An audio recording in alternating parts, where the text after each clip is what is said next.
मेहनत का फल। एक गांव में दो मित्र नकुल और सोहन रहते थे।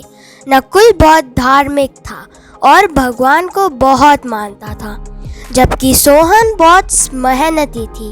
एक बार दोनों ने मिलकर 1 बीघा जमीन खरीदी, जिससे वह बहुत फसल उगा कर अपना घर बनाना चाहते थे। सोहन तो खेत में बहुत मेहनत करता, लेकिन नकुल कुछ काम नहीं करता, बल्कि मंदिर में जाकर भगवान से अच्छी फसल के लिए प्रार्थना करता था। इसी तरह समय बीतता गया।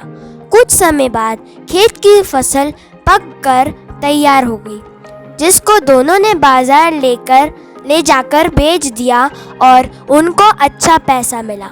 घर आकर सोहन ने नकुल को कहा कि इस धन का ज़्यादा हिस्सा मुझे मिलेगा, क्योंकि मैंने खेत में ज़्यादा मेहनत की है। ये बात सुनकर नकुल बोला, नहीं, धन को तुमसे ज़्यादा हिस्सा मुझे मिलना चाहिए, क्योंकि मैंने भगवान से इसकी प्रार्थना की, तभी हमको अच्छी फसल हुई। भगवान के बिना कुछ संभव नहीं है। जब वह दोनों इस बात को आपस में नहीं सुलझा सके तो धन के बंटवारे के लिए दोनों गांव के मुखिया के पास पहुंचे। दोनों चावल की बोरी लेकर अपने घर चले गए।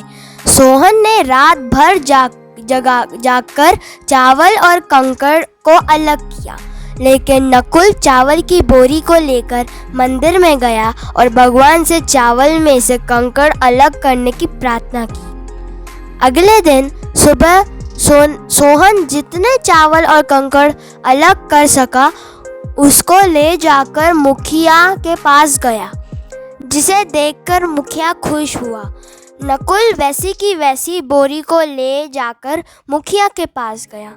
मुखिया ने नकुल को कहा कि दिखाओ तुमने कितने चावल साफ किए हैं। नकुल ने कहा कि मुझे भगवान पर पूरा भरोसा है कि सारे चावल साफ हो गए होंगे।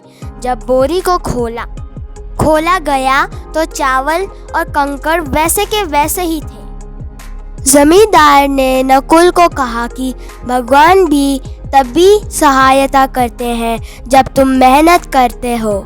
जमींदार ने धन का ज़्यादा हिस्सा सोहन को दिया।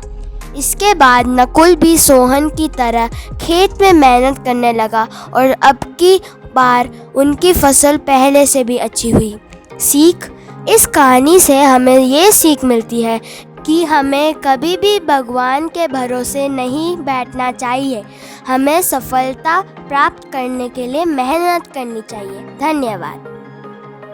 और अगर आपको ये कहानी पसंद है तो लाइक और शेयर और सब्सक्राइब ज़रूर कर दीजिएगा। बाय।